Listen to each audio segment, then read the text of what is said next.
welcome to the first online meetup, or actually hybrid meetup of ArangoDB in 2022. Time is really flying throughout the pandemic times.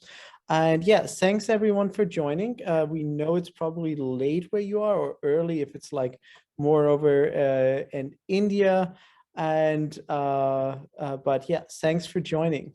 Maybe just briefly what we have on the agenda, or what we'll be covering today. So our focus topic of the day is graph-powered machine learning. So we'll be covering a range of topics from graph analytics over to graph ML, and agenda is looking as follows. I will actually start out by giving just an overview of what's there, why you should care, why is this interesting.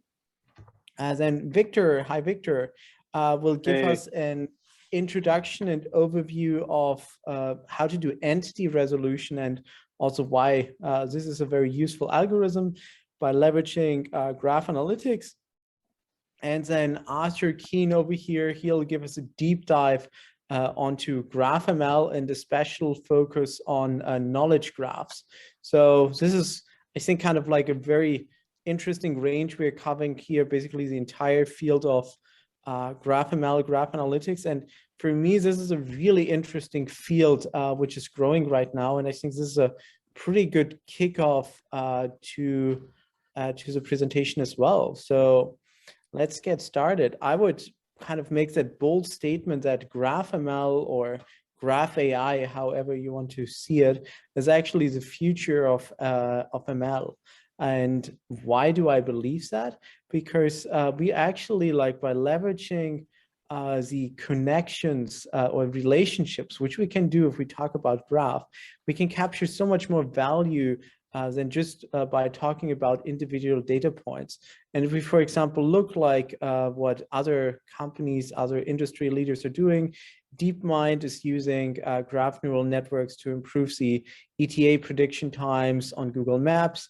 A lot of the recent breakthroughs in drug discovery or computational chemistry, where we treat molecules as graph, are also playing in the field of graph AI, graph ML. So even made it onto the cover of Nature. And recently, I believe it's last month, graph ML made it again onto the cover of Nature. So pretty frequently presented there. And in short, it's really because we start looking at not just individual data points, but we really start to look at like relationships and neighborhoods around. But we'll see that throughout this introduction to GraphML. I'm Jörg, I'm CTO here at ArangoDB, so dealing with graphs and those topics on a daily basis. And pretty much my entire career has been building like data pipelines, ML pipelines around there. And I think this is why, especially, I'm super happy that now I can combine those two topics like graph or databases together with machine learning in one role. And you'll hopefully, some of that passion I have for the topic will get across, even though it's rather late over here. As mentioned, currently working at ArangoDB. Just in short, ArangoDB basically is a very scalable graph database. And this is why we also see a lot of use cases in graph analytics and also graph ML, where Arthur later on will talk a little bit more about. And this is why this is a topic which actually touches us on like a daily basis. In addition to graph, ArangoDB is also supporting document APIs, so like JSON, as you might be used from MongoDB, for example, key value APIs, full text search, imagine Elastic or Lucene inbuilt there, scalable graph algorithms, and then what we'll touching up on today, the ArangoML, so our graph ML and analytics suite. All of that, of course, wouldn't really help you if you couldn't easily deploy it. So this is why we have our open source operator, kubeArangoDB. And also, if you're just like want to be hands-off as much as possible and just focus on graph and not deploying databases, we have a managed service called Oasis helping you out there.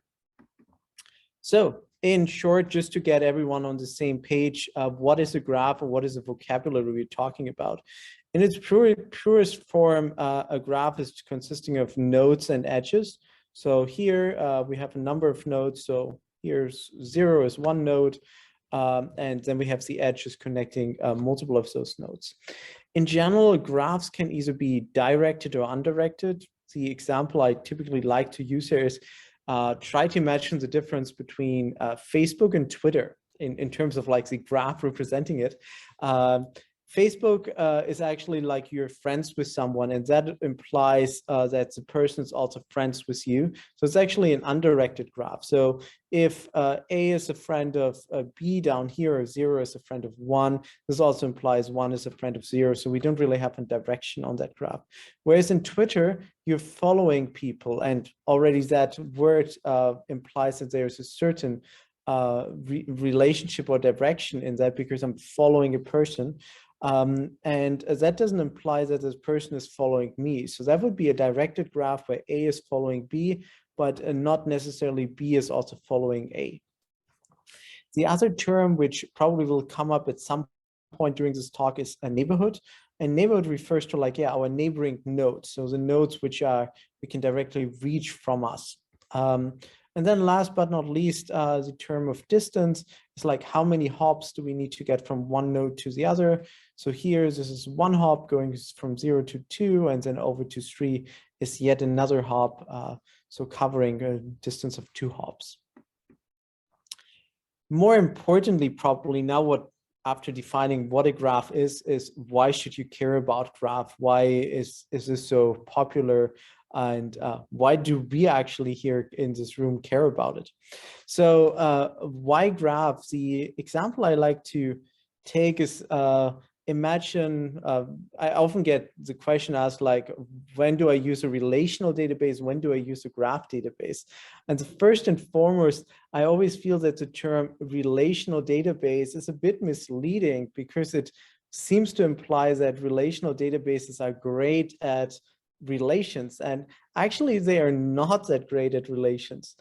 You can have certain joins, but as soon as you have like a large number of joins, or you even try to express something like all reachable nodes, it will get really ugly in SQL pretty quickly. And also the performance of relational databases, they're just not built for like a lot of joins. And for example, join ordering, even from a research side, is a really NP-hard interesting problem.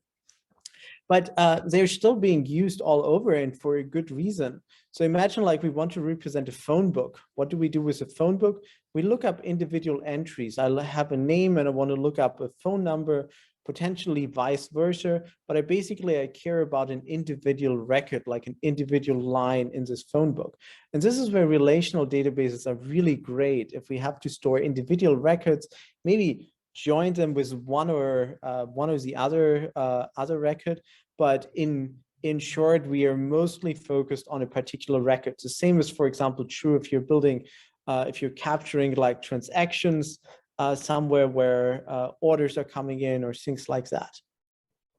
But graph databases, or graph in general, put relationships really as first-class citizens, not as secondary like join concepts as in relational databases, but really edges and connections, relationships are first-class citizens in graph databases. So if we want to contrast that with a phone book, imagine you try to capture like the interactions or phone calls you have with your friends, and you want to look up like which friend do you spend most time with on the phone. A phone book wouldn't really help you, because you can look up the number, but you can not really look up the interactions in between different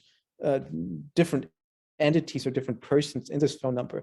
And this is really where graph comes in handy, because we can capture both the individual entities, but also the relationships in between. How often did you call a certain person? Who's your best friend? Where do you spend? I mean, nowadays we don't spend money on phone bills anymore, because it's just flat rates. But imagine where you spend really most time talking to people. And I think this is really where graph databases come in handy. As soon as we want to talk about relationships, as soon as we want to talk about neighborhoods, which are relevant for a particular problem. So what can we do with graph? What kind of queries can we ask? And I would say they typically fall in like 3 different kinds of categories. So we can start with very simple graph queries, and that would be like, for example, here, if we have our social network graph, who can introduce me to X? So pretty much like, what is the path from between those two persons and who's on there, which could introduce me? Imagine something like LinkedIn, where you want to have that as like an advice. Then the second kind of class of queries, this is graph analytics. And so we apply analytical methods to our graphs. And with that, we can get certain properties of either a subgraph or the overall graph. And so, for example, a question we could ask here is, who is the most connected person? Interestingly, like there are different measures of connectedness, but I mean, for this example, just like really who has the most direct connections to other people. And this is something we have to evaluate over the entire graph. And that's our analytics side. Then if we really apply machine learning or statistical machine learning models here, we can do a lot more. We can go in, we can try to predict potential connections. So for example, here, it might be a suggestion like, hey, you should actually also befriend that person, or things like that. Or let's talk about like a churn network. Like we are nowadays, probably like a lot of social networks, you might have seen that, are very concerned about churn. And so you might want to predict who's likely to leave the network. I think this is also a very nice example of contrasting more traditional machine learning to GraphML, which we will see on one of the next slides, not the next slide exactly, but we'll just talk about it in 1 second. Having said that, there's graph analytics using analytical techniques, and then machine learning, which I traditionally would refer to as more statistical models. If we look at the use cases, there's actually like some overlap where I can apply either one. And then it just depends on a little bit like, how do we have a performance trade-off? What accuracy do we need? And those things. So I have some additional slides in the appendix, which I'll also share. But if you have specific questions about that, feel free to put them in the Slack or in the chat here. Then diving into graph analytics a bit deeper. So as mentioned, this is really analysis applied to graph-based data. It's applicable to a wide range of different fields, from marketing, fraud detection, supply chain management, recommendation systems, drug development, etc., etc. And so certain things we can answer here is, as we saw earlier, like who are important nodes in that graph. That can be like, who are influencers in a social network? So who I might want to pay on TikTok or whatever is the latest platform out there. What are critical nodes in a telecommunication network? So if this router fails, my entire network is going to be down. But yeah, it kind of a little bit depends on like your use case, what is important for you. But there exists like a large number of techniques to discover that. How are events connected? So if you ever use like a make system, it has to figure out like in which order can events be scheduled, or also like Airflow or other things like event schedulers. They also apply on like an ordering of those graphs. And this is where we can use graph analytics for. And surprisingly hard question is whether two graphs are the same. And you might say like, oh, this is like why should I care about that? But if we again talk about computational chemistry, this is actually like an interesting problem to identify like, hey, this is the same molecule, especially if they get a little bigger. And even if you look at those two examples here, it's not always trivial, even when looking at it, whether it's the same graph or not. Then about anomaly or fraud detection. So we'll also see like some examples for that, but we try to identify like weird patterns or like regular and non-regular patterns within our graph interaction. And that can be a graph of devices. This can be a graph of like user interactions. So there we have a large number of fields where we can then apply graph analytic techniques to solve that. And maybe then just the last problem is, which is often coming up, is like, what are like my distinct subcommunities? So in real world graphs, we often have disjoint subgraphs or subcommunities, which are pretty strongly connected amongst each other, but not as connected to others. And so a common task is actually to find out those sub-communities there. To do that, we can apply a wide range of graph algorithms or graph analytic algorithms. And so just to kind of like give an overview of like, we have some search algorithms, so finding a node or edge or just really traversing the entire graph. Path finding, how do we get from one node to the other? Centrality, so centrality is a fancy term of saying like importantness of a node. So what are important nodes? And as said earlier, there exist a large number of different measures. We can see like some of them on the right. So from between the centrality, which basically is like, hey, if this node fails, like we can see this graph would like fall into two subgraphs. So if I care about like a robust telecommunications network, between the centrality will help me to identify like the choke points in my system. Degree centrality, like who's the most connected ones, and closeness centrality is like what is the nodes from where I can really reach like the rest of the graph very easily. So the average distance to all other, the closeness to all other nodes should be minimized. If I don't know, imagine you're building like a transportation hub and you just want to reach all cities as effectively as possible. Cycle detection, so we're trying to identify whether a graph has cycles. This again is actually like in databases interesting if we talk about like transaction and deadlock detection, but also in general like network analysis, this is an often frequent task. And yeah, then last, as already mentioned, community detection, where we try to identify certain subgroups of our overall graph. So that's graph analytics, and then GraphML. So GraphML is machine learning applied to graph-based data, and we would do that directly. So usually we do that with a statistical model. So there it's split into kind of like two tasks. We have a training task of training our statistical model, and then we can leverage this trained model for what we call inference and basically getting values out of that. The kind of foundation for, I would say, almost all graph machine learning are graph embeddings. So graph embeddings, this is basically a fancy term in saying we want some numerical representation of our graph. So if we look at like all these machine learning techniques out there, they just work well with numbers, not with unstructured data. Not if we also look at like sound, images, etc. We first have to turn them into numbers or vectors, tensors, before we can apply some machine learning techniques on that.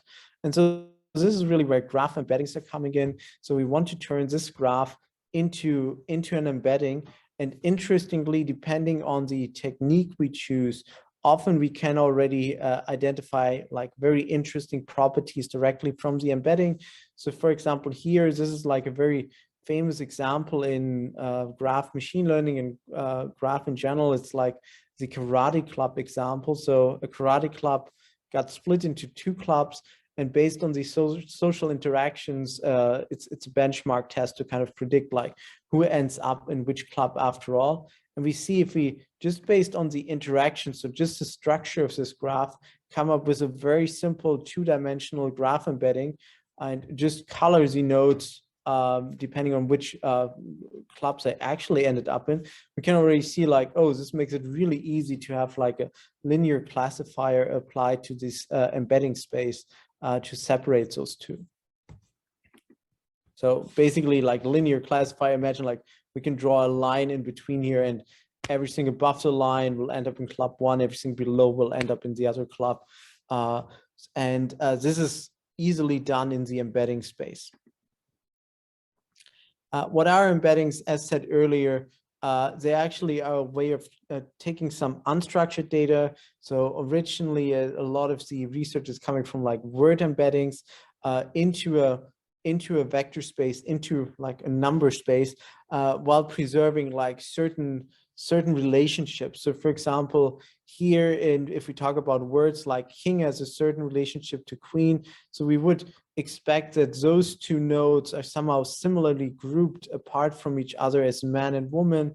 or Spain and Madrid, Italy and Rome. So we try to capture like some of the semantic information. And the obvious one we want to capture in graph embeddings is like the closeness, like connected nodes in the graph should also be close to each other in the graph embedding over there on the right. But there are also other things we can leverage for that. With that, so we can apply graph neural networks to exactly get those representations, to get those embeddings, or then also apply them using this in the background for a large number of tasks. So the most common tasks are actually node classification. We had the example of trying to predict churn earlier. So we want to say like, how likely is this customer to leave?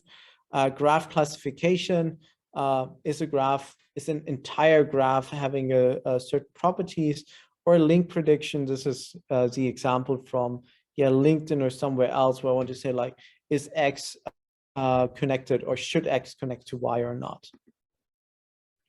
And with that, we can cover like a large range of use cases. So just to give some example, Uber or Uber Eats is using it for recommending you what dishes you might order next, or what restaurant you might order next from.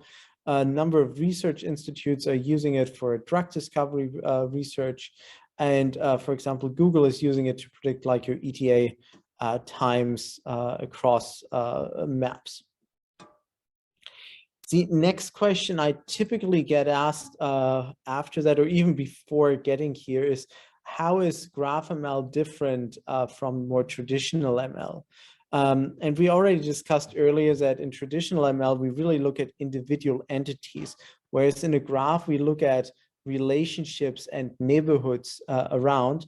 And so like a very common assumption in traditional machine learning is that individual data points are independent and identically distributed. If we look at real world data sets, this is often not the case. So again, imagine we are trying to predict churn in our favorite network. All your friends have just left the network. So this guy has left, this guy has left, and you're here in the middle, kind of like still stuck on Facebook or somewhere else.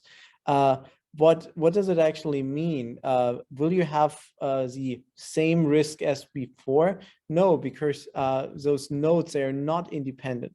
So there's in many real world graphs, there's an assumption or property called homophily that neighboring nodes are similar. So if all your friends have just left the network, probably your risk of leaving is also pretty high. Or higher than it would be if everything would be independent.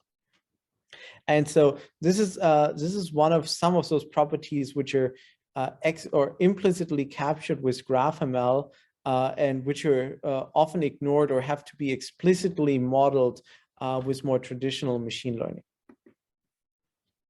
So we have like a large number of tutorials. So if you want to learn more about it, here's going to be a link in the slides.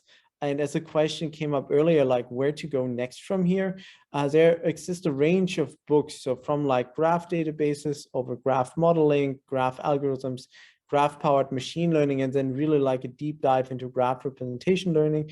There's also a Stanford online course, really highly recommended, and a number of blog posts from where you can go. And obviously also on the ArangoDB, ArangoML side, we have a number of tutorials, online virtual tutorials. We have a number of talks out there. And as said, like there's also an O'Reilly course where the next iterations just got scheduled. So if you really want like a deep dive into that, they're happy to have you join the O'Reilly course and learn more about it, and also get hands-on experience. With that, thank you so much for listening.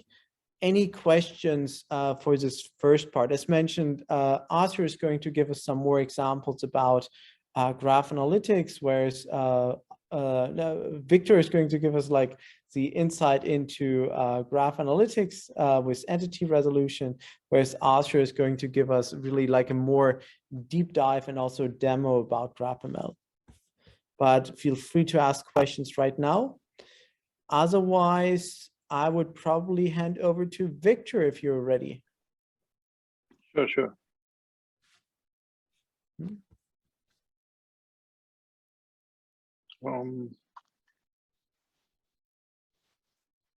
Can everybody see my screen?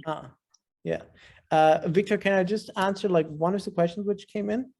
Sure, yeah. So the question is like help in software security industry. And I already see like Arthur smiling. Probably if you want to add something, feel free to speak up as well. Just let me mute first before it's both of us.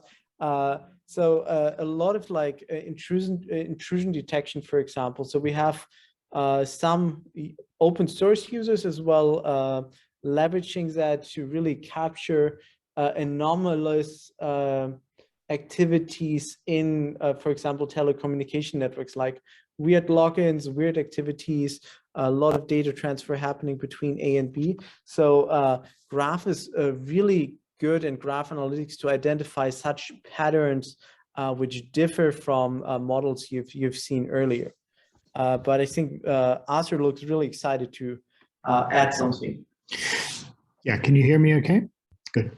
Yeah, what I've also seen, one of my first areas of Graph was actually with a company called Secure Info, where we were looking at vulnerabilities, exploits, and patches, and whether there were attack vectors. So you can actually manage that kind of information in the Graph very effectively, because you've got your different machine configurations, which tell you what patches are still available for them, also what vulnerabilities are associated with those machines, and also what exploits are there to attack those. You can look at that as a management problem, but you can also look at a network and see, can this particular vulnerable database be accessed from the outside through a website that's connected to a database that's connected to yet another database, and can somebody hop through your network and do those kinds of things. But graphs are very well suited to handling cybersecurity problems.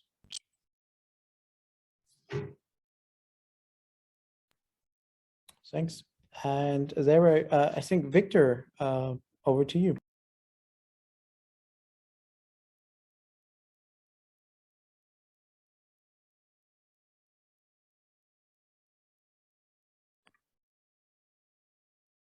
Victor, are you still muted?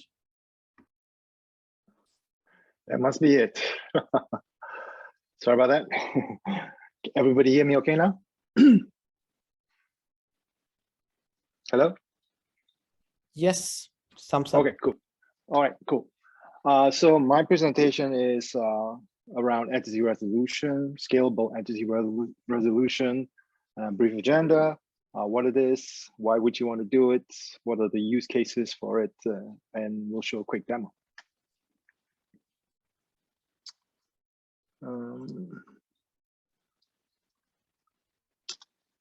Okay. So what is entity resolution?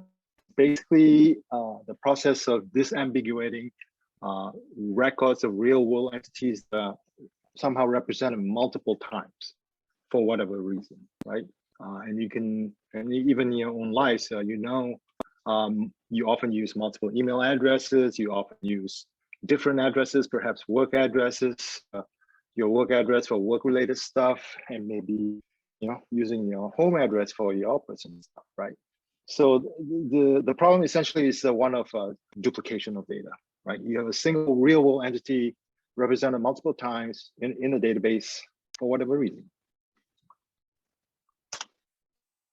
Okay, so some examples, let's just jump right into it, of data duplication. So for example, Macy's, right, a famous department store here in the US, is offering a $25 gift card for signing up to, you know, registering an account at Macy's.com, right?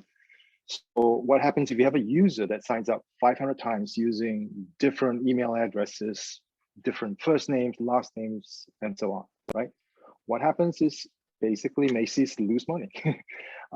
Second example, you have an airline passenger with 2 different passports, 2 different email addresses on various international flights, right? So you have Paulo Rodriguez, Brazilian passport holder. You have the same person, Paul Rodriguez, a US passport holder with the different email addresses, right? Thirdly, you have a user that creates multiple online marketing accounts like eBay, like Facebook Marketplace. And these multiple accounts are essentially used for the purpose of selling counterfeit goods, which are often, luxury goods, right? I think the use case here is pretty clear. Lastly, we have IP addresses that are connected to a connected TV. A connected TV basically anchors down an entire household. So over the course of a month, you could have a connected TV consume, let's say, a total of 6 IP addresses. During the same month, these IP addresses are also being consumed by other devices like iPads, iPhones, laptops, and so on. You can create a household graph of devices for the purposes of digital marketing, as we'll see next.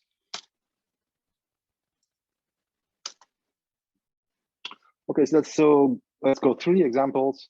So entity resolution is a use case that crop up in multiple other use cases like fraud, like digital advertising. Okay, so the first example, right? Somebody signs up 500 times using multiple email addresses for Macy's.com, hence getting a total of 500 times $25, which is not insignificant. The use case here, to use entity resolution, is to detect fraud, right? It's called policy abuse. Macy's has this policy of giving you $25 as soon as you sign up. Well, the user abuses it by signing up 500 times. Second example, airline passenger using 2 different passports, right? So in smaller countries, oftentimes the airlines don't make that much money, but like imagine Singapore, right? How many people are going to fly within Singapore? Basically 0, right? So the biggest money maker for these airlines are typically advertising.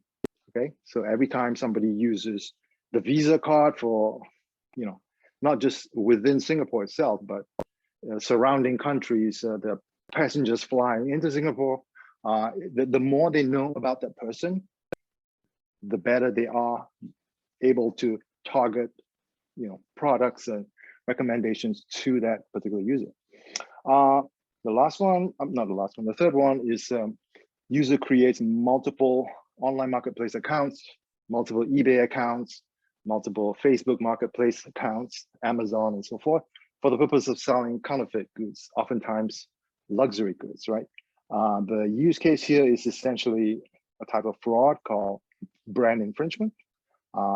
And the problem here is that the minute you close down an account, the moment Facebook realizes that somebody's selling counterfeit Gucci bags, the person just goes on and uses a separate account to start the whole process again, right? So it's rinse and repeat. The fourth one is if you have an IP address, if you have IP addresses for a particular connected TV, also being consumed by other devices, you could create a household graph for each address represented by multiple device IDs that can then be targeted, right? So if somebody on a device clicked on a Tesla ad, instead of being able to just target other ads from BMW to this particular device, now you have an entire household that you can brand, right? You can send BMW ads to all family members on all the devices, right? So the use case here is digital advertising. So hopefully you can see entity resolution is used very widely across the board from marketing to fraud. 2 approaches. One is deterministic, the other is non-deterministic, regardless of what it is. Which approach it is, entity resolution is an ideal use case for a graph database, especially in the case of non-deterministic, where you're dealing with probabilities, right? So in non-deterministic, you have entities with overlapping attributes, not all the way matching, but some overlapping. And you have to, and in this case, you need to do probabilistic matching, and we'll come to that in a little bit. In deterministic, you have overlapping matches, but you also have match on a key attribute like social security number. If you have that kind of a match, then regardless of what first name you use, if there's a social security match, then that's they got you, right?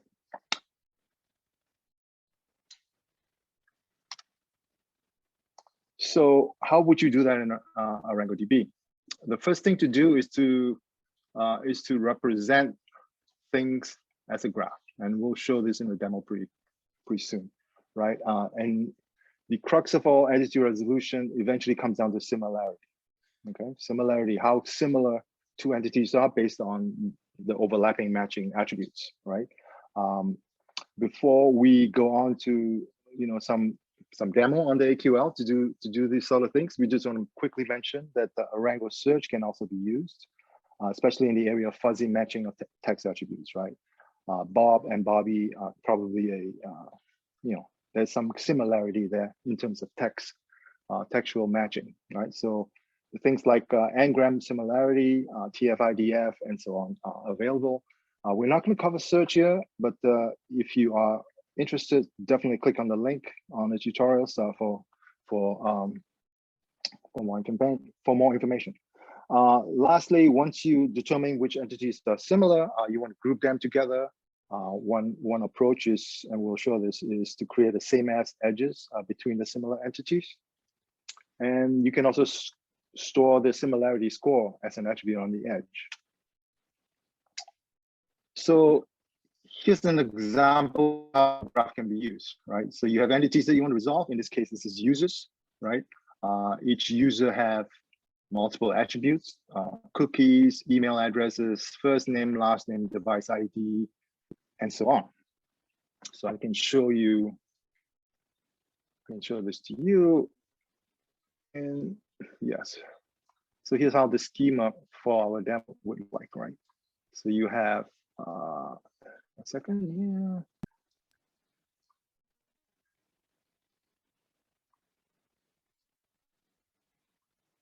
Right, so you have a user and you have all these attributes representing different attributes of the user, and you have all these different edges.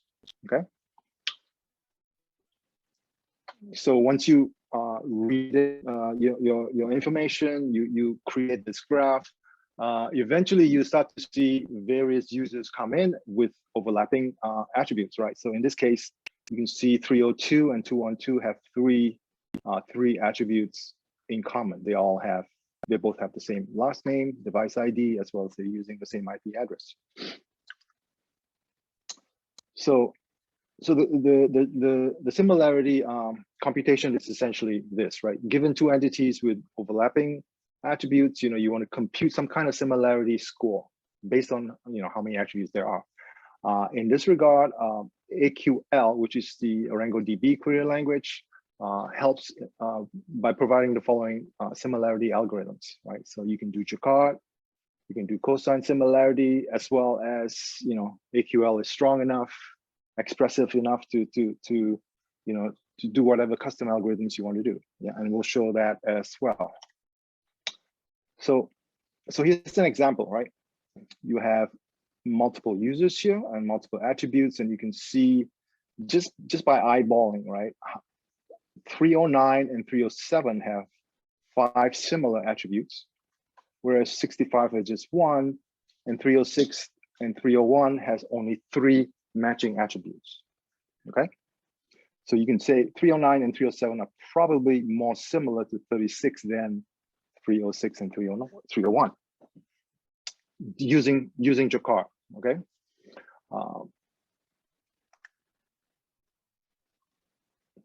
so let me show the example here. So I'm going to do Jacquard. All right, so here's the algorithm, right? Doing Jacquard. I'm not using the Jacquard AQL function. I'm just calculating it manually here, but it is the same effect. So given the input user. Quick question, Victor. Do you briefly want to state what is Jacquard about? Like, what is it? What is Jacquard, and why should we care? Sure. Good question. So Jacquard. So here's Jacquard. We're given 2 arrays. It returns the similarity based on the intersection size over the union of the two. Yeah. So this is the similarity using between these two arrays, right? They have what is it? 3, 4 in common. Okay, 3, 4 in common, and it's calculated as 0.3333. Now, here is an example. I'm going to take a users 36 and calculate what are the users within the database that are similar to 36.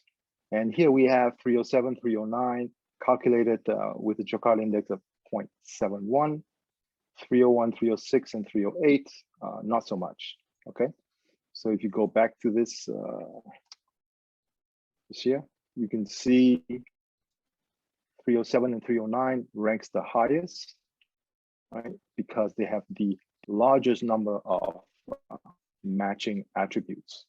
Okay, 6 and 301, not so much. It's only a 0.2 because there's only 3 matching as opposed to 5, right? And then 5 and 308, even less, right? Because they have less matching attributes, right? So that's a simple calculation for similarity, right? You can use Jakarta. Now we also have cosine similarity, but I'll go ahead and show you something custom that you might want to do. So let's go back to the subgraph, right? Now, last name, right? Last name, if you go to certain cultures, like let's say India, the last name Kumar or the last name Singh is going to be super popular, right? By itself, it's great, but there's so many of them, right? On the other hand, if you have a match on device ID, a device ID essentially identifies a specific mobile device on this planet, right? A specific iPhone, a specific iPad. One can even argue that a match on device ID is going to be worth more than a match on first name, last name, and so on, right? Now, what if you want to kind of score matches for device ID a lot higher than a match on last name? How would you do something like that, right? So for that, I'll show you another query.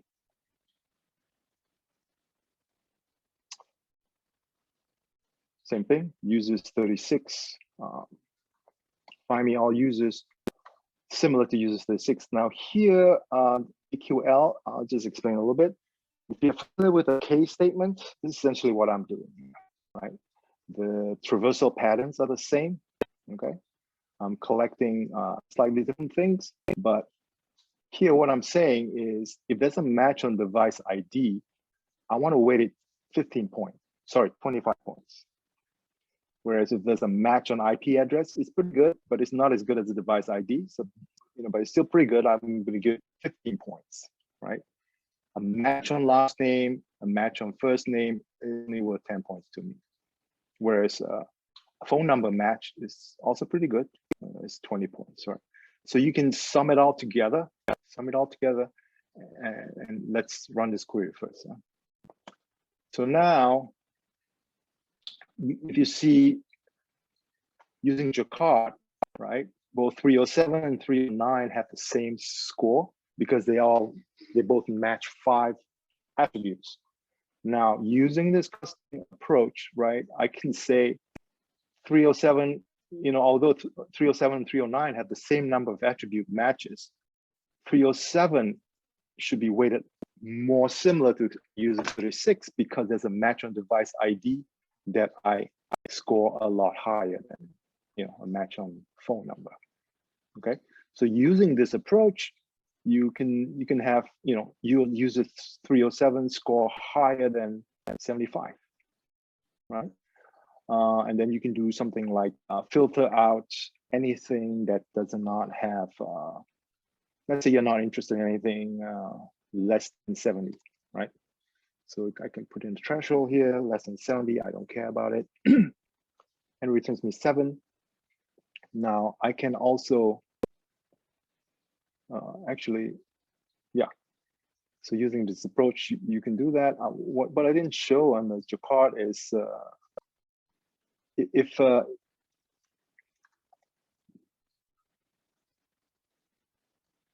it's less than, let's say, 0.7, and you don't care about it, of the rest, it will just give you the first two. And here I insert a new edge, the same as edge for these two users, to users 36. And then I store the Jacquard index as an attribute on the edge, right? So if I go back to my little here, if I just say user 36,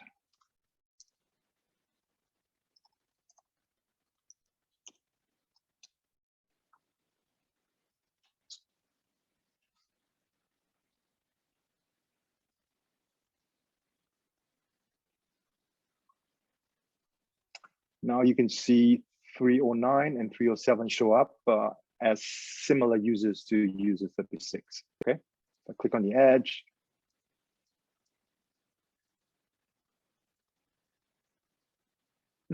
Okay. We can come to the collection here. Let me show you the same as here is the edge that shows 307 and 36 are the same, and the Jacquard index is stored as a similarity. Okay. So yeah, I'm just sure this, we just went through this.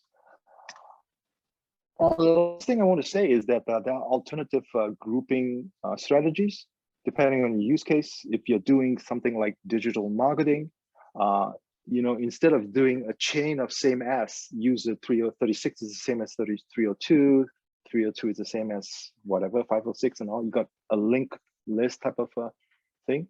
If you're doing digital marketing, you could consider this kind of an approach where you create a Uber node or Uber document that represents, there's a single universal ID, right? So all these users are the same, and this is the single universal ID. It groups together all the similar users. And what's nice about this is that, to answer questions like, is 36 similar to user 5? Everything is at most 2 hops away, okay, from each other, right? So the connected component algorithm will be fairly quick.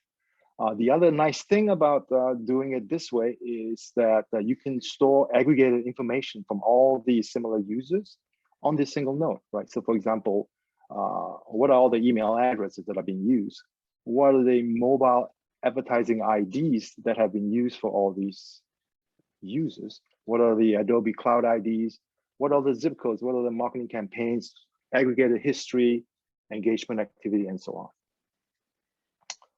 on. That's the end of my presentation. If you have questions, let me know.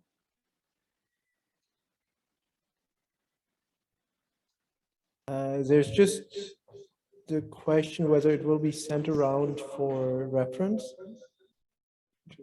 And the answer is yes. We'll share all the slides afterwards. Yes, absolutely. And yeah, with that, I would actually, thanks, Victor. Great thing. And I really think this is one of those, if you start phrasing something as a graph problem, if you start thinking about as graph, it becomes like very powerful out there. With that, I would actually hand over to Arthur for the next part. Thank you. Okay.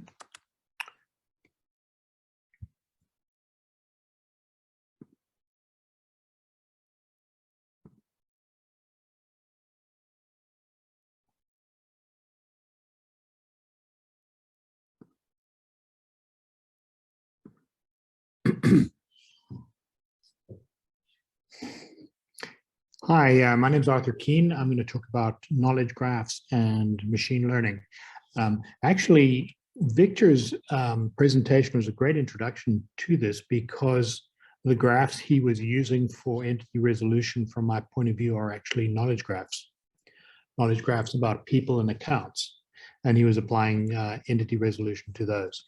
For my agenda, I'm going to give you some background on the architecture we are working on that harmonizes knowledge graphs and machine learning, and what we've discovered working with this architecture. And I'll share that with you, and I'll show you some examples of us using it. The important thing here is that we are working on essentially integration. And as if you look at integration, you can integrate data from a data point of view, from a functional point of view, and from a knowledge point of view. There are different levels. Being able to share data is one thing. Being able to interoperate functionality is another. And at the third level, which is a semantic level, how do the concepts used in one domain, like machine learning, translate to the domain that you're writing an application for? Like maybe you're making a movie recommendation system, or perhaps you're doing entity resolution using AQL queries like Victor's doing, and also machine learning techniques. So I'll get into that, and then I'll give a few demos, and we can answer some questions. This is the first time I've presented this material, so I'm going to try and keep it under 20 minutes. But please feel free to ask questions. So this is what our reference architecture is looking like. There's a knowledge graph in the middle. We have a data loader for harmonizing and fusing data into the knowledge graph. And we are then communicating with machine learning, which I've deliberately created a black box for, where we communicate graph data and other data from the graph to it. These will be samples. They could be just strings coming from different vertices. And then what the machine learning gives back to us is either classifications for vertices in the graph, or it may actually predict new edges. It will also give us embeddings. And as Jörg mentioned earlier on, embeddings are like a multi-dimensional space that you can do closeness matching in. For example, if something's close in the knowledge graph, or something similar in the knowledge graph, it's going to be close in the embedding space. So similarity means close. On top of this, we've also built a GraphQL interface to expose this to application developers. And this is actually our application on the top.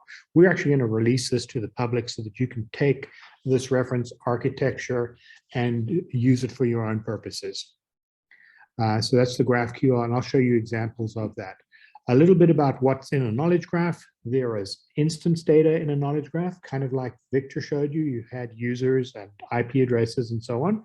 But there's also metadata or conceptual data in a knowledge graph, like a user 1 through user 5,000 is a user. That's of class user, and user is a kind of account in that particular case. And a user may correspond eventually to a person. These are the semantic models that you create. So that's a high-level picture of things. I'm going to drill down a little bit into what does a knowledge graph look like. And you can see this. If we were creating a knowledge graph of movies, you'd have actors. The movie Titanic, for example, is a drama. Robert Zemeckis is the director of Back to the Future. These kinds of things in a knowledge graph. But bear in mind, Robert Zemeckis is a person, and that's the metadata that you have, that you keep in a knowledge graph. And Titanic is a movie. So if you think in object-oriented terms, there's a class associated with these instances. And there are also classes associated with the edges as well. So the language edges over here are some high-level concept that says a movie can be associated with a language, for example. You also find the same thing in machine learning. If you look at graph neural networks, for example, there are literally dozens and dozens, maybe low hundreds of different models and architectures for graph machine learning. And this is a small fragment of those. So you can see there's GATs, there's JKNs, there's graph sage, which and Node2Vec is in here too, that Jörg mentioned earlier on.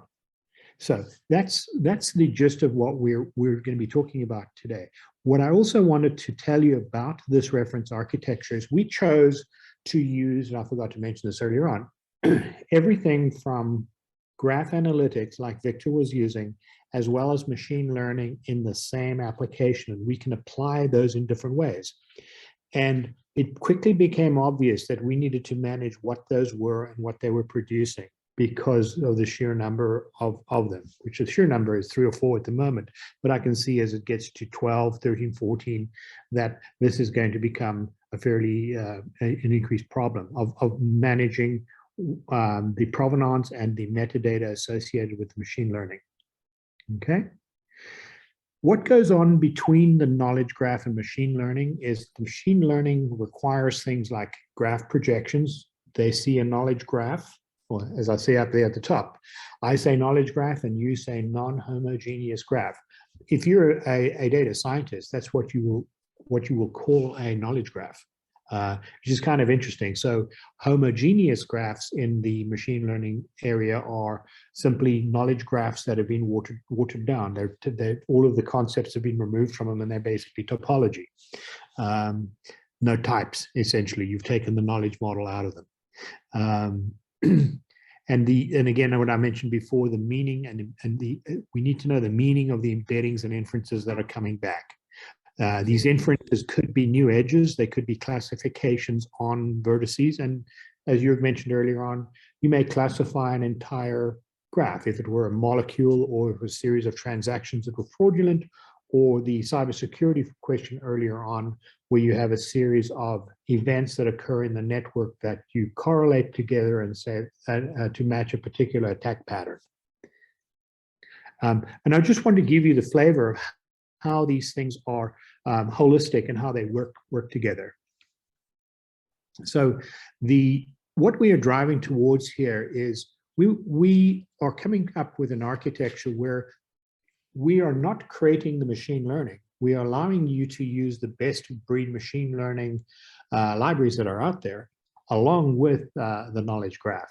And this has created a situation where we want to have our cake and eat it, because we want to perform operations where they're best suited in this architecture. For example, we have graph analytics in ArangoDB, and we have excellent graph management that can be used towards knowledge graphs, and then interfaces, many interfaces to machine learning systems, where we can have this backwards and forward interplay between classifications and predictions happening from the machine learning, and things like that, similarity scores, etc. Just like Victor was showing with the Jacquard, there are also machine learning techniques that do the same kind of thing.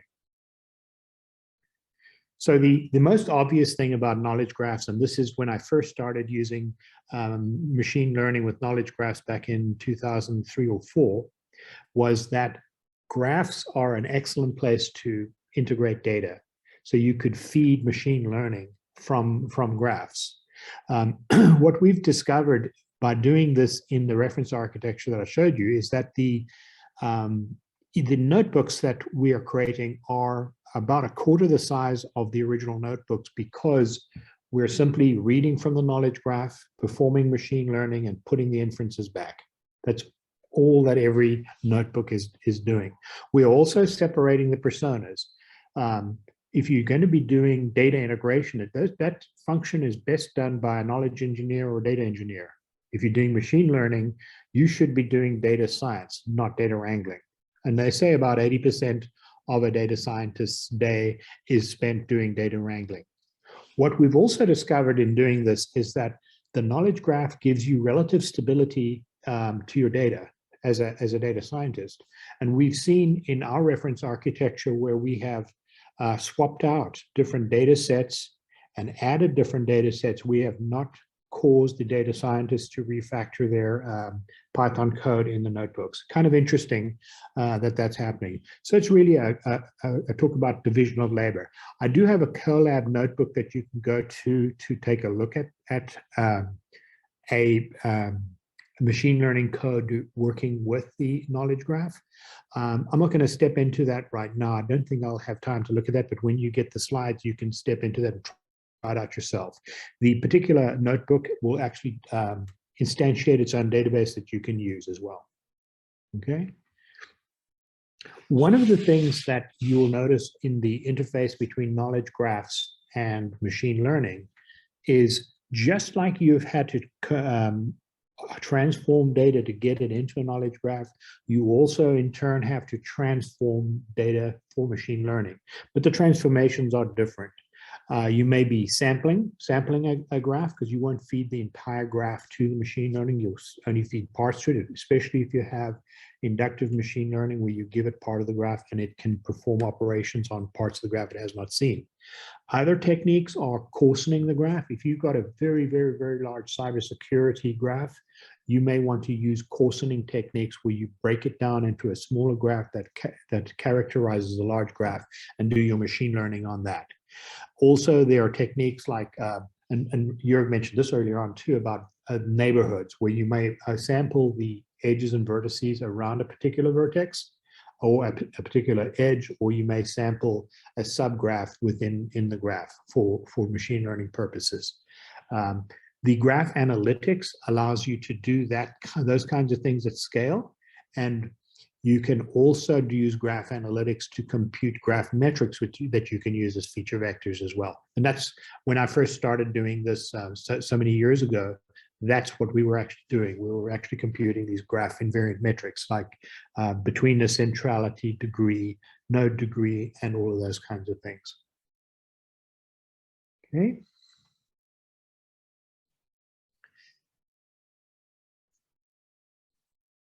So what comes back from machine learning, and this is why this is in a sense a match made in heaven, is that even the best knowledge graph will have missing data. You can't observe everything. So the machine learning in predicting edges and predicting properties and so on can fill in the missing details in a knowledge graph.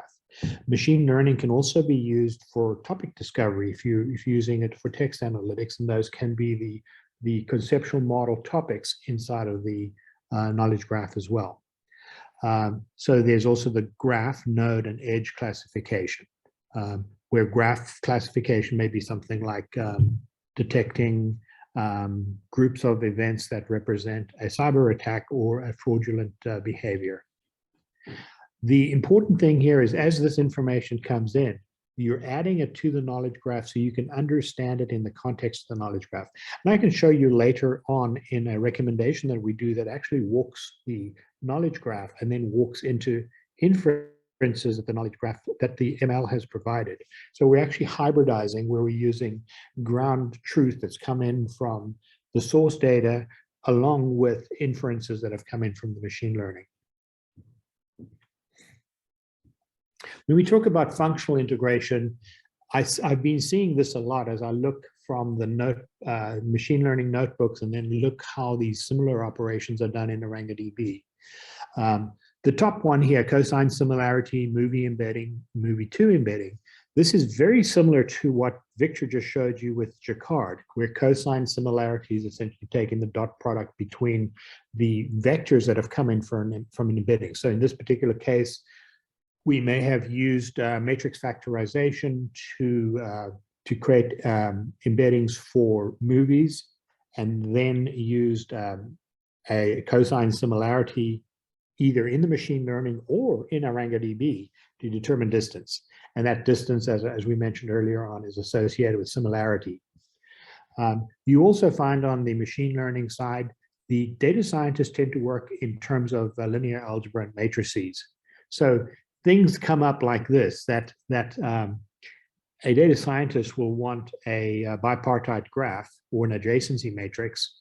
And what that really is in the knowledge graph is an edge collection. They're basically the same thing, except expressed as a matrix.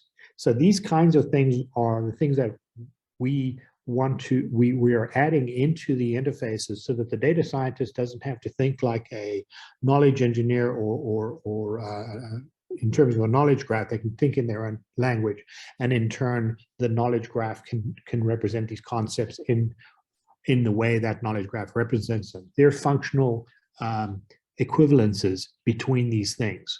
as I mentioned here before, the bipartite graph is really an edge collection. And data frames are what come out of AQL queries if you're running a query from within a Colab notebook.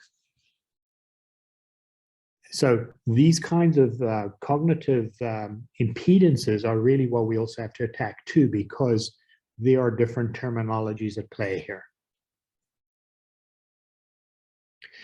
Getting to the knowledge integration or the semantic side of things, the kinds of questions, and I'm just going to phrase this as questions, is questions like, why was Invictus recommended to me?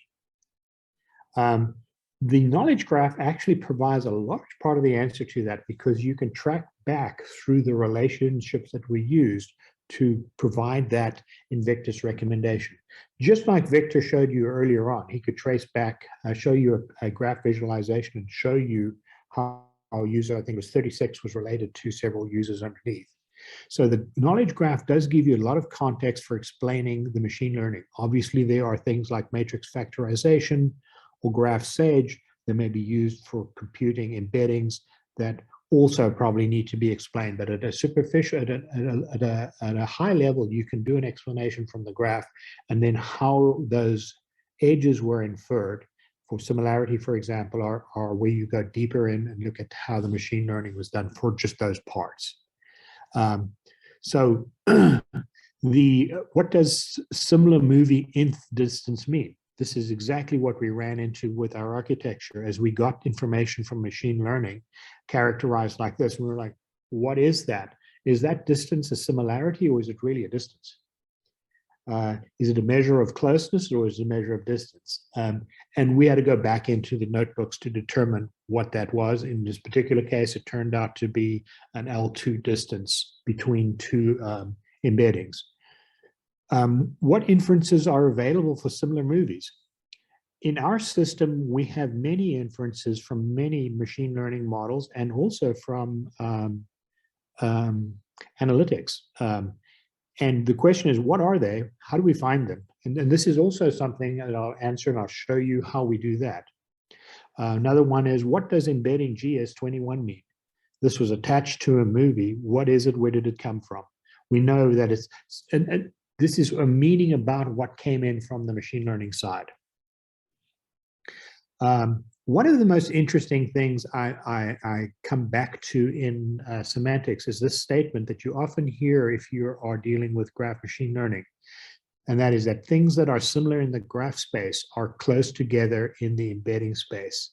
That's essentially knowledge that we're capturing, being able to manipulate that. So in a sense, if the knowledge graph was familiar with what an embedding was, we could, in a sense, automatically generate similarities because we knew what it was. And so all the system really needs to do is figure out, use cosine similarity or use L1 or L2 distance to compute those distances, or use nearest neighbor calculations to do that. Because we're starting to understand what the terminology of these two different sides are. Another question that comes up from data scientists is which GNNs are applicable for which problems. That's not an easy problem to solve. GNNs as in graph neural networks. Sorry, graph neural networks. Sorry for throwing the alphabet soup at you. And that GNN taxonomy or graph neural network taxonomy I showed you earlier on is just a fragment of what's out there. I think in 2021, around about 100 different new architectures were added to the set of GNN architectures that are out there. I'm first going to show you a recommendation using knowledge graph. Now, what is kind of interesting about this is really just how simple this is. In this particular case, we received inferences about similar movies from from two different machine learning techniques, actually. And how do we use that to do a recommendation? Well, if we traverse the knowledge graph from a user through their ratings and pick their highest rated movies, then we can look for movies that are similar to that the user has not watched before. And we're doing that in this particular case using inferences. So really what's going on here is even though we're we're traversing a graph to do this answer. Part of the graph is ground truth that we've received from the source data, and the other part is inference. And this just shows how seamless it is if you communicate between the machine learning side and the knowledge graph using graph concepts. It just means that you can run the same shape query for recommendations. So I could swap out the similar movie inference that I'm using here, just give it the other a different inference collection, and it'll still work. And all of these queries are deployed inside of GraphQL, so you can look at them and so on when we release this architecture. Here is a recommendation exposed by a GraphQL. So what's going on here is there's a GraphQL interface, and GraphQL is really not a query language. It's essentially an API language. And you can see here, I have a interface for recommend movies using the embedding ML. Whatever I call this really needs to be described in the knowledge graph, and is, as I can show you later, who the user ID is, what the user ID is, what the number of recommendations that you want, and what you want returned. In the interest of time, I won't run this, but these are part of. I mentioned also that there's a conceptual ontology model associated with the movie knowledge graph. And this is where you define your classes. Like there's a movie and there's a rates relationship whose domain is user and whose range is movie. What that actually means is that users rate movies. And you can look at another relationship here where a movie has a production company, which is a class company. So this is a schema-like, but we like to call them conceptual models, or you can also call them ontologies. This is also in the graph. Now notice how I bring the inferences into this.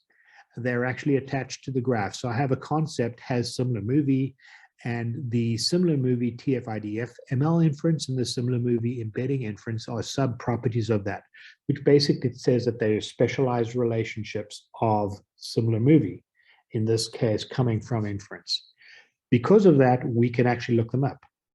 So a query could actually look up the inferences and then use them. What do the ML inferences actually look like in the repository? Very much like Victor showed you. You have, for example, Toy Story and movies that are similar to Toy Story with a rating number associated with them. In this particular case, I should have normalized those, but that would be another thing that we have to do before we release this. This is how you can find inferences in the knowledge graph.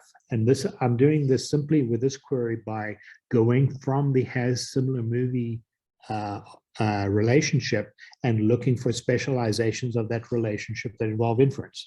As easy as pie. So you look up similar movie, and then from similar movie, you walk through the taxonomy of specialized relationship or specialized edge definitions, and you find those objects, and then those objects reference the collections, and you pick up the collections, and then you can use those in the query that I showed you earlier on. Model repositories in GraphQL, we also have information about the models that we use to generate those inferences, and these are also exposed via GraphQL using AQL queries as well. I'm not sure how I'm doing for time, but we can stop for questions right now. We good? Yeah. All of the things I've just shown you are things that we're building or have already built into the reference model that I described at the beginning. We are first going to use that internally, and then we're going to release it on our Oasis system so that you can essentially clone it and try it out. And you can take a system that was set up for movies and use it for product recommendation or various other things. Product recommendation, book, all kinds of recommendation by simply swapping out the source data and adjusting the conceptual models.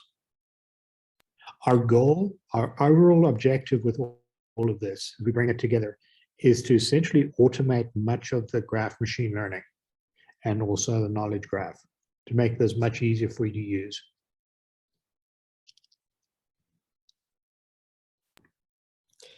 I could imagine there were some probably terms people might be wondering about. So if you have any terms you feel insecure about or want some more explanation, feel free to put it in the chat and we're happy to explain.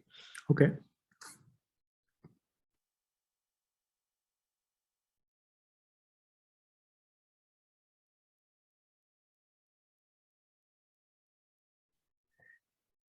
One of the questions that have come up is, can we take input data from other data sources to run GraphML? Of course, you can load directly from source data. You can load from other databases as well. We like to harmonize first inside of ArangoDB and then supply the harmonized curated data to the machine learning. You have tremendous flexibility when it comes to machine learning as about data sources.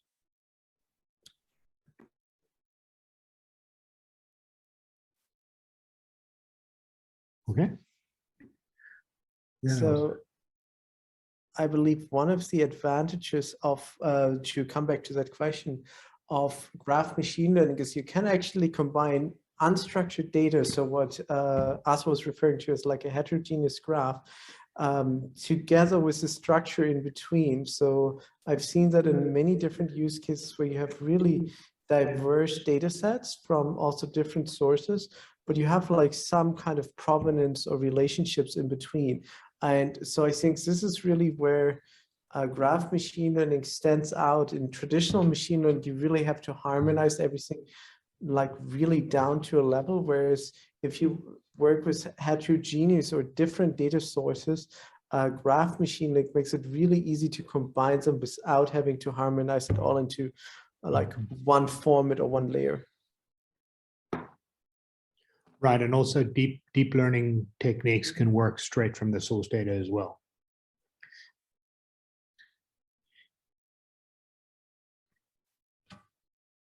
There's one more question about like how to build good node embeddings.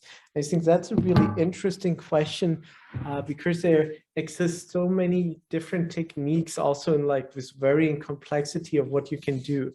So I think the most easy system you can use to build node embeddings in your graph is to use node to vec. So that's a technique which really just takes the structure of a graph and then returns, yeah, the vector embeddings of that.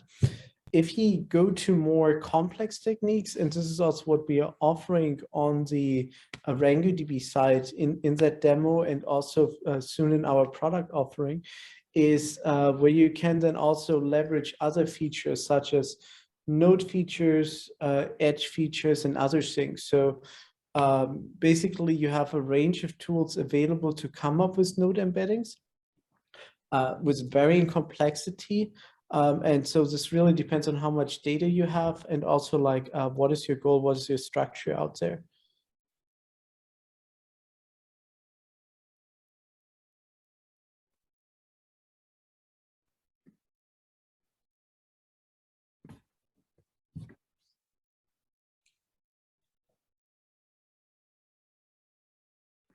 Any more questions out there?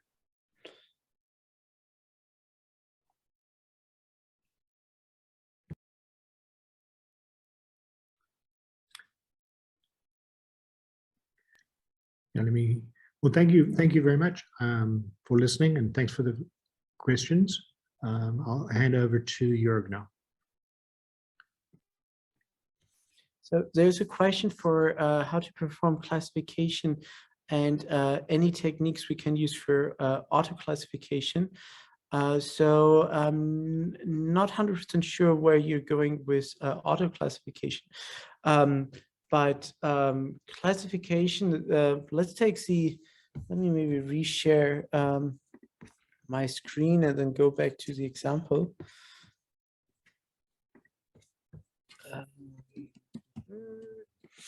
So,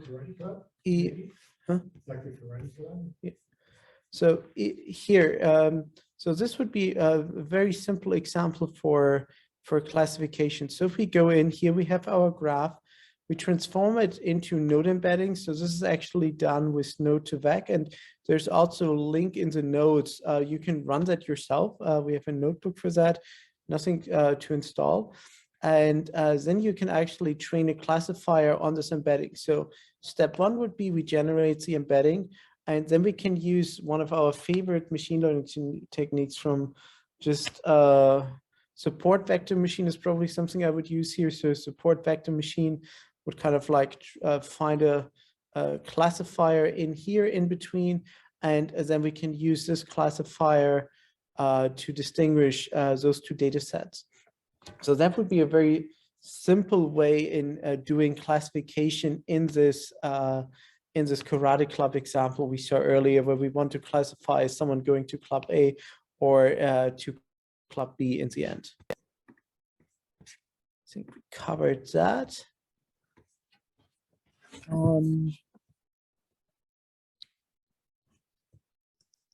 So how to identify which similarity algorithm is better for a specific use case? That's pretty much like a very open-ended question, because it's down to like a lot of experience. And it's not just about the use case, but also often varies about like how much data you have around. So it really also depends on your data and what features you have on your data available. But very good question. But this is exactly like if you work more with that. So it's just based on that information, it's basically impossible to give an answer. I think Arthur wants to. No? Oh, okay. All good, Arthur.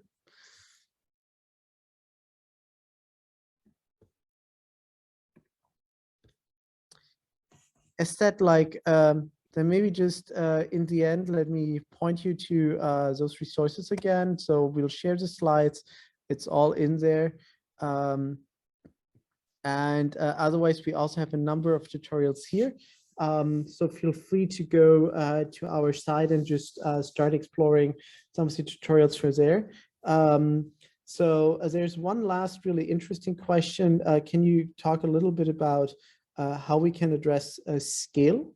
So I think this is one of the sites where ArangoDB actually can help you as well, because the largest clusters, as mentioned at the beginning, we're seeing out there are somewhere like north of 40 nodes. And yeah, it comes down to like what tools you might be using. So from, let's say, Network X, it's a really neat tool for exploratory analysis on like a single node data.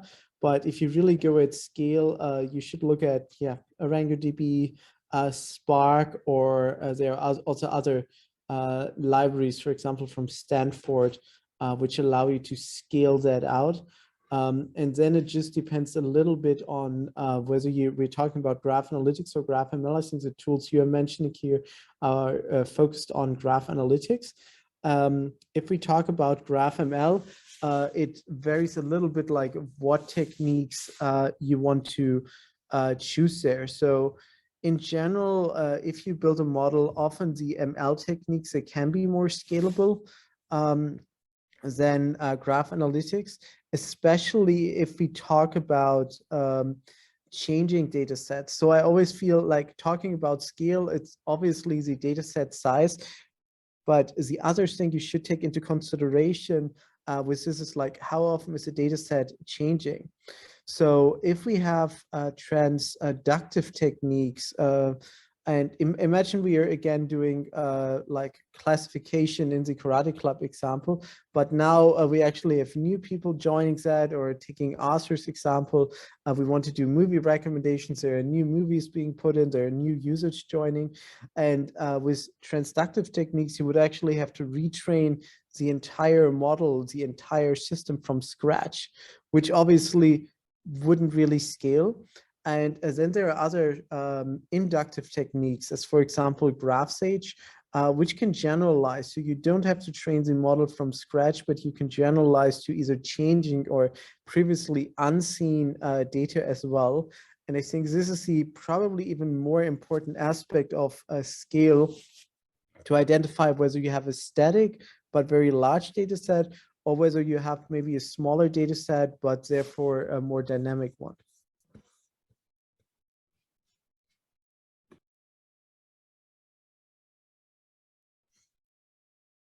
Okay. With that, yes, thanks for this feedback, and happy to share more. I said, like, O'Reilly's session is going to come up. Also, if you look at on our website, I think, let me just go back here a little. For example, here we also have from last year, we had our dev days where we also did like an in-depth workshop on graph analytics and GraphML. So just browse through our sites or reach out to Arthur, Victor, or myself to ask questions or to get further pointers. As I hope it came across, we are all like fairly excited by this topic, so happy to share. Thanks a lot for listening.